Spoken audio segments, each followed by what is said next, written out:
Welcome back po sa aking munting channel, Mr. Ukol. Nandito na naman po ang inyong lingkod para magbigay ng tips at giya. Para po sa araw ng Miyerkules, July 29, 2026. Ang karera po is gaganapin ngayon sa PJC. Meron tayong 7 races. Shoutout po kay Doc Nab. Maraming salamat, Doc Nab, Similia, dyan sa Lourdes Hospital. Boss RB Borja, yan. Sir Hill Manzano, Sir Alan Mendoza. At shoutout nga pala, pinapa-shoutout ni paring Brian Sarangay, sila Boss Mark, Julius, Alan, Ani, at Howell ng Chicken Encanto. Shoutout sa inyo. At shoutout din dyan sa Kanto 8 na OTB. Sa Moriones Street, binabati po kayo ni Francis Tonido at kay Mr. Bobby Salsos. Start na po tayo. Race number 1, ito po yung start ng ating winner take all event, covers races 1 to 7. Meron tayong 9 entries, distansya 1,200 meters. Ang first choice ko po number 2 si Mystic Jude, isang may tuli na kabayo. Huling takbo nito dun sa kabila Pero magaling din nakakalaban nito, sila Super Pinay, no? Last June 10, si Ichiranran. Siguro, simpleng batak, no? Change jockey from NC Lunar to Pabs Cabalejo na. Kung mauuna tong kabayan na to, mas maganda. Pero, although maraming matulin, no? Tingin ko kaya na maisunod to. Ang second choice ko po yung number 5 na si Lab Goto. May 1.14 kasi to si Lab Goto sa 1,200 meters dito sa PJC, no? Pwede kasing isunod. Pwede pa rin matihin. Third choice ko, kung makakalabas ng maayos to, medyo may malaki panalo nito. Tingin ko pwedeng malyamado rin. Yung number 9 na si Sky Story. Segundo to nakaraan kay Shanghai Chic. 127.2 kaya lang. From Jeff Tagulaw to JMS Torque, sana magamay ni JM. Maganda yung post position, naiiwan kasi to si Kabayo. Race number 1, ang first choice number 2, Mystic Jude. Second choice po number 5, Love ko to. Third choice po number 9, Sky Story. Good luck po. Race number 2 na po tayo, bayang kararista. Ito naman po yung ating Pick 6 event, covers races 2 to 7. Dito naman po meron tayong 7 entries. 1,200 meters na distansya. 3-year-old and above maiden race placers po itong grupo na to. First choice ko po, number 4, Imagination.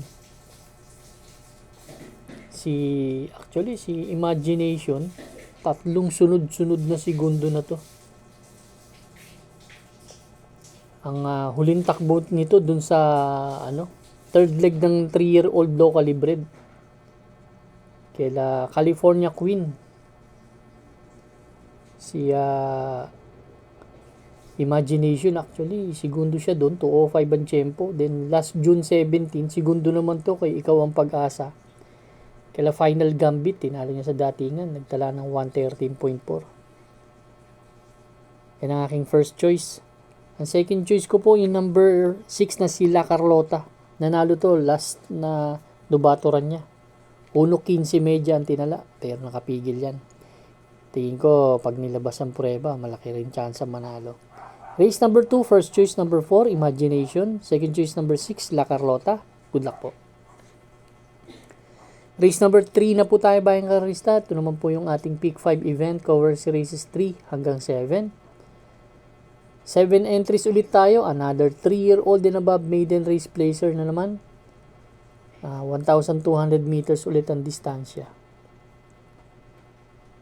First choice ko po, entry number 5, Wicked Ways. Si Wicked Ways last July 18, tumakbo na nobatoran to, 113.6. Medyo nakapigil pa si Kabayo, pero nakita ko, ganda manakbo. Kaya, tingin ko, malyamado man dito, malaki rin ang chance ang manalo. Pero magbibigay akong pang-upset ko yung number 1, si Point of Balance. Ito sila Carlota, nga sinigunduhan nito, 115.6. Nakapigil po yun. Tingin ko malaki yung chance ang manalo nito. Race number 3 ang first choice. Number 5, Wicked Ways. Second choice po number 1, Point of Balance. Good luck po. Race number 4 na po tayo, bayang karista. Ito naman po yung ating pick 4 event. Covers races 4 hanggang 7. And another 3-year-old and above maiden race. Placers, 7 entries. 1,200 meters na distansya. Ang first choice ko po dito, yung number 5 na si Native Yamamoto. Yan. Doon din tumakbo to kay La Carlota. Kaya Point of Balance, siniwahiwalay pa sila, no? Para magandang laban. Isang may tuli na kabayo, tingin ko simpleng batak na karaan, nakapigil halos yung tatlo na yun na tumakbo eh. Kaya hindi natin kahit hindi gaano kagandahan yung preba, tingin ko magagaling tong kabayo na to. Ang second choice ko po, number 6, Looking Cool. Ito naman last February 15, segundo to kay Kangka-Looking, 112. Ay kay Golden Showtime pala, sumigundo to, 112.4. Ang tinala nito, si Looking Cool. Third choice ko, si Animo Magnolia. To segundo naman, may si Kangka-Looking ang nakalaban nito, 113.4. Pero last May, ganda ng post position, kaya may chamba rin sa akin to. Race number 4, first choice po, number 5, Native Yamamoto. Second choice po, number 6, Looking Cool. Third choice, number 1, Animo Magnolia. Good luck po.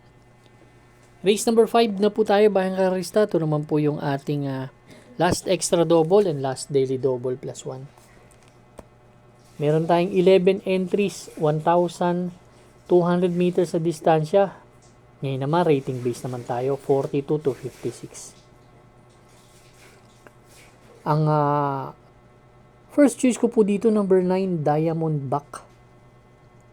Although tinalo siya ni ni Kangka-Looking nakaraan, si Diamond Back.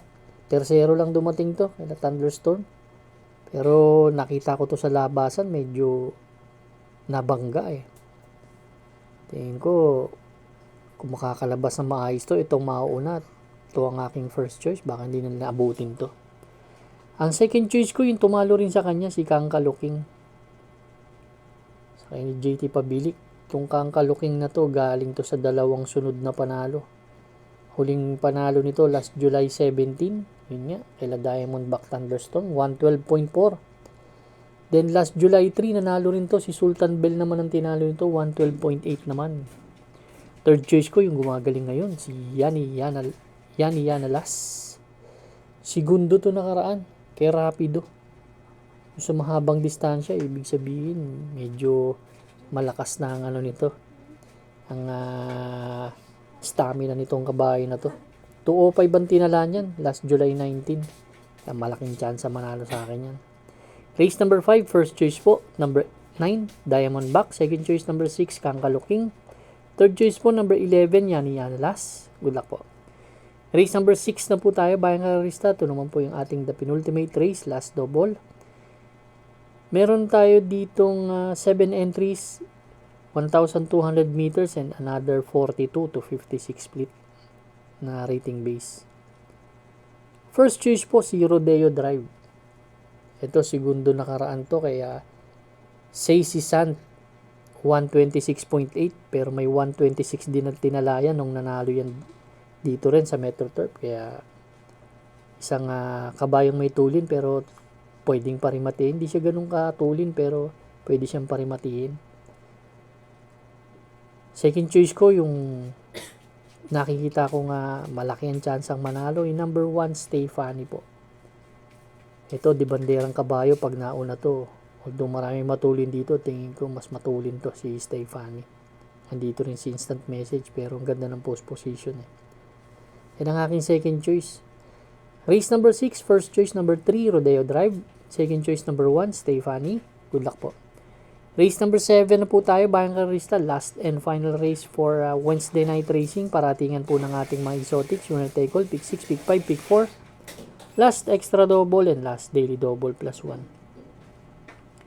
Dito meron tayong 10 entries, 1,200 meters and another 42 to 56 split.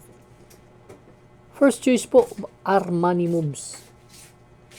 Isang napakatuli na kabayo. Actually, nakalaban pa nga nito si Sherbet Fountain. Hindi niya pinauna yun, no? Kaya tingin ko, kung mauna to, malaking chance ang manalo to. Although dito sila Winter on Fire, tingin ko mas matulin si Armani Moves. Kung malulot siya, second choice ko number 6, Glorify. Ito, batak din dito to sa Metro Turf. Kaya, yan ang aking second choice. Tataas ang grupo to. Tutulin to, si Giselle Stutch nga. May 22 media nakaraan. Third choice ko number 4 na rin, Little Charmer. May tulin, pwedeng pa rin matiin. Kailangan makasabay ka sa harapan dito dahil ang tutulin ito. Race number 7 po, first choice number 10, Armani Moves. Second choice po number 6, Glorify. Third choice number 4, Little Charmer. Good luck po bayang karista. Maraming salamat po sa inyo walang sawang pagtangkilik sa aking muntin channel. Good luck and stay safe.